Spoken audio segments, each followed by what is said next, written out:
Perfect. Well, thank you very much, Steve and Cheryl, for that much too generous introduction. If my late mother were here, being my mother, she would believe every word of it. If my late father were here, being a realist, he would probably wonder who you were talking about. But introductions of that sort remind me of the small boy who fell headfirst into a barrel of molasses. And when they pulled him out, he licked some of the molasses from his face and said, "Lord, make my tongue adequate to this occasion." Well, actually, this is not my night for humor, and I'm not a match for either Stephen or George. So I'm not even going to try to be funny. Except my first line, and that's after this wonderful banquet, I think that I have exceeded the feed limit. Bad humor, you better believe it. I wish that I were in a mood for good humor, but I'm not. We are hell-bent in the direction of destroying our planet, and frankly, we appear to be doing very little about it. Decades ago, visitors from other planets warned us about where we were headed and offered to help. But instead, we, or at least some of us,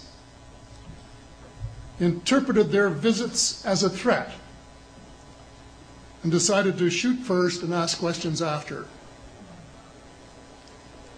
The inevitable result was that some of our planes were lost, but how many were due to retaliation and how many were as a result of our own stupidity is a moot point. Wilbert Smith, one of the first Canadians to take an active interest in the subject of UFOs, asked the visitors about the accidental destruction of our aircraft by flying into the vicinity of a flying saucer. The response, and this is Wilbur's words, "We were informed that although a few of our aircraft had come to an unfortunate end by what they considered the colossal stupidity of our pilots, they were now taking corrective measures to avoid our aircraft. I asked them," and this is still Smith, I asked them what happened, and they said, "Well, the fields around the saucers, in order to hold them up, in order to produce the gravity differential, the time field differentials which were necessary to operate the ship. These sometimes produced field combinations which reduced the strength of materials to the point where they were no longer strong enough to carry the loads that the materials were expected to carry." Now, as we know, aircraft, particularly the military type, are built with a rather small factor of safety. And in these regions of reduced binding, the materials are no longer strong enough to carry the load, and the craft simply comes apart. And when I read that, I was reminded of the late, great soprano Lily Pons, who used to smash crystal goblets with her high C. She would direct the sound at them, and something in the sound waves would change the structure of the glass, and it would fly apart. Well, this didn't satisfy our military chiefs, who must have thought that it was more important to secure American nuclear superiority, even though using it would result in the annihilation of us all, than to take the hint and start moving the planet back from the brink of global disaster. They, the military, must have been and still are so paranoid that they feel it necessary to use the visitors' technology to fight them off, rather than welcome them as partners in development, though they may have seconded a few renegades to assist them in what can best be viewed as diabolical developments. Stephen has said that talking about UFOs is passé, and that we should be talking or limiting our talk to exopolitics. Well, Stephen, I agree with you in theory, but in reality we have a problem when official U.S. policy insists that UFOs don't exist.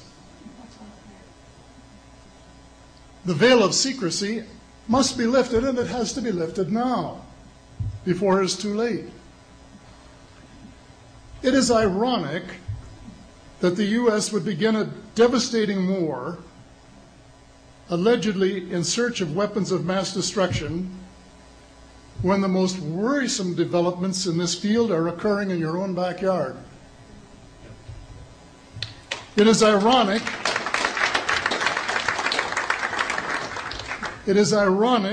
that the U.S. should be fighting monstrously expensive wars in Iraq and Afghanistan, allegedly to bring democracy to those two countries, when it itself can no longer legitimately claim to be called a democracy, when trillions, and I mean thousands of billions of dollars, have been spent on projects about which both the Congress and the Commander-in-Chief have been kept deliberately in the dark.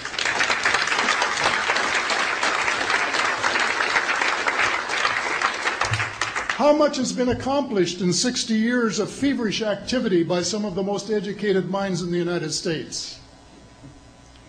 Has America developed flying saucers that are visually indistinguishable from the visitors, as alleged? And if so, what do they propose to do with them? Even more critical, what progress has been made in the development of clean energy sources that could conceivably replace fossil fuels and save the planet from becoming a veritable wasteland? Well, who has the answers? Someone does, but apparently they aren't telling either secretaries of defense or presidents because they don't have, quote, a need to know. In a story told by Dr. Stephen Greer, President Clinton was asked a question by White House reporter Sarah McClendon about why he didn't do something about disclosure. And Clinton replied, "Sarah, there's a government inside the government, and I don't control it." Excuse me, doesn't the Commander-in-Chief and the person who allegedly has their finger on the nuclear trigger have a right to know what his subordinates are doing?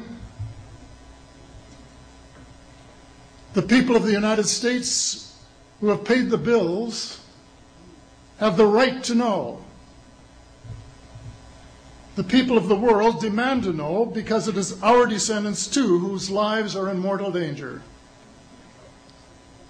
It is time for the people of the United States to launch a new war against the evil of lies, deceit, and darkness, and go all out to win the victory of truth and transparency and light.